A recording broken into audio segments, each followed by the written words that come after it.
आजकाल पॉलिटिक्स म्हणजे खेळ झाला आहे. मला असं एक दृश्य दाखवा, 10 मेन्स जिथे येऊन भाषण करतात एखाद्या सभेमध्ये, तिथे क्वचितच एखाद्या वुमनला चान्स दिला जातो. आपण खरोखर पुढे जातोय का? आपण खरोखर आपले पॉलिटिकल सिच्युएशन्स सुधारतोय का? खरोखर आपण अपग्रेड होतोय की आपण डाउनग्रेड होतोय? या गोष्टीचा विचार आपण नक्कीच केला पाहिजे. मला असं वाटतं, जेवढा पॉलिटिकल इतिहास आहे किंवा पॉलिटिकल अपकमिंग जो सिनारिओ असणार आहे, त्यामध्ये women is equal to mens राहिलं पाहिजे. आणि याचं उत्तम उदाहरण प्रूव्ह करून दाखवलेल्या बऱ्याच वुमेन्स मार्केटमध्ये आहेत. जसं आत्ता रिसेंटली ऐकलेली एक न्यूज, खूपच छान न्यूज होती. न्यूझीलंड या कंट्रीमधून the youngest MP of country, Hana Rawhiti Maipi Clarke. She is only 21 years old and she hailed from the native minority community from the New Zealand, and she got elected as a MP from the New Zealand. Youngest MP in the world, what I feel, as per my information so far. She is only 21 years old. आणि असं नाही की ती एखाद्या पार्टीमधून आली आहे, that's the reason she is MP. तुम्ही तिचं रिसेंट भाषण ऐका, तुम्ही तिचं एज्युकेशन बघा, तिची बोलण्याची पद्धत बघा, ॲग्रेशन बघा, मुद्देसूद बोलणं.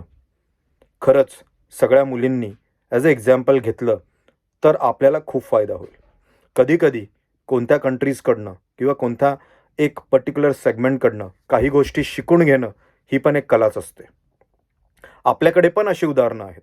जसं चंद्रराणी मुर्मूजी, born 16 June 1993. She is a Indian politic. आणि त्या बिजू जनता दल या पर्टिक्युलर पॉलिटिकल पार्टीकडून येतात. आणि शी was elected as a MP in Lok Sabha, lower house of parliament. She is from the Odisha at the age of only 27. So having sed, जर तुम्ही पाहिलं तर असे आपल्याकडे बरेचसे उदाहरणं आहेत ज्यांनी प्रूव्ह करून दाखवलं आहे की खूप कमी एजमध्ये आपण लोकसभा किंवा राज्यसभा या ठिकाणी आपलं नेतृत्व करू शकतो ॲज अ विमन. आणि जेव्हा विमन ह्या सगळ्या पॉलिटिकल सिच्युएशन्समध्ये येते, त्यांची मतं मांडते, तेव्हा मला असं वाटतं द पॉलिटिकल सिनारिओ हा इक्वल होतो.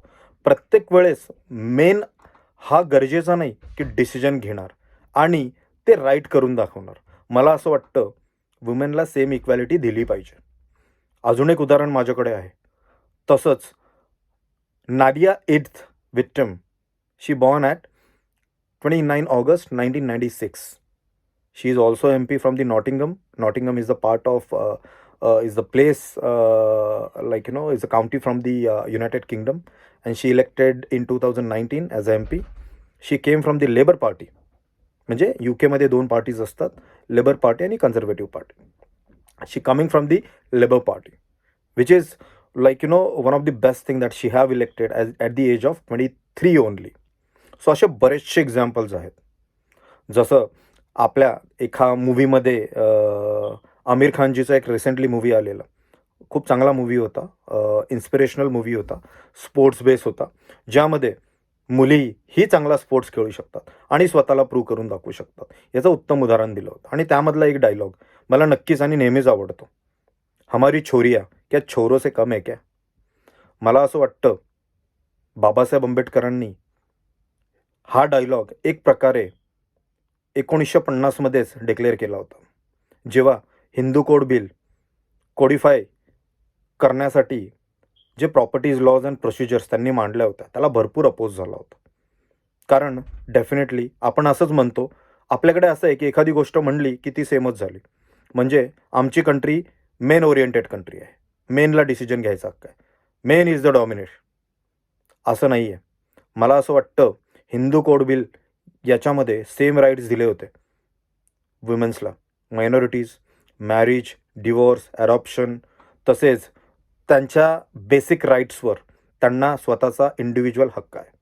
आणि त्याच्याबद्दल भरपूर अपोज झाल्यानंतर फायनली असा एक केंद्रीय मंत्री मला दाखवा ज्याने विमन राईट्ससाठी स्वतःच्या पदाचा, केंद्रीय सेंट्रल पदाचा राजीनामा दिला.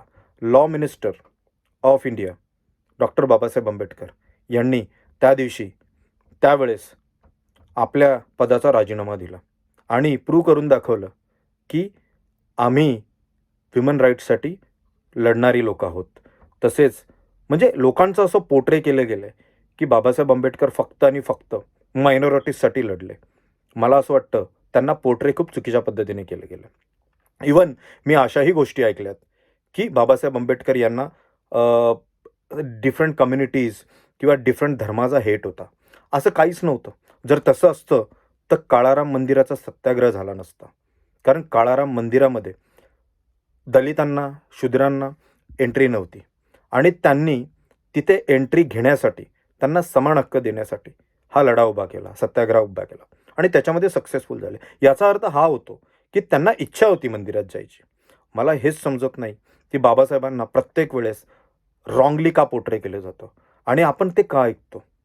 एक बॅरिस्टर, एक एवढ्या डिग्र्या घेतलेला माणूस, बाहेर देशामध्ये त्यावेळेस राहिलेला माणूस, एवढं हाय लेवल शिक्षण घेतलेला माणूस, भारताचं कॉन्स्टिट्यूशन सर्वात स्ट्रॉंग बनवणारा माणूस, याच्याबद्दल डेफिनेटली चुकीचे मिसकन्सेप्शन्स लोक तयार करणार. बट तुम्ही आम्ही आपण सुशिक्षित आहोत. आपण महाराष्ट्राचे, भारताचे तरुण आहोत.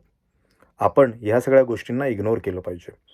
आपण एका माणसाने आपलं काय बलिदान या भारताला स्ट्रॉंग करण्यासाठी दिलं, त्यावर आपण लक्ष दिलं पाहिजे. मी रिसेंटली अनुभवलेली एक लहर आहे, ती मोदी लहर आहे. थोडंसं पर्सनल आहे, त्याबद्दल मी काय बोलणार नाही. बट मोदी लहर आहे जी तुम्हाला आणि आम्हाला, माझ्या मित्रांना आणि मला, माझ्या कम्युनिटीजला आणि अदर कम्युनिटीजला डेफिनेटली तडा पाडण्याचं काम करत आहे आणि हा अनुभव आलेला आहे.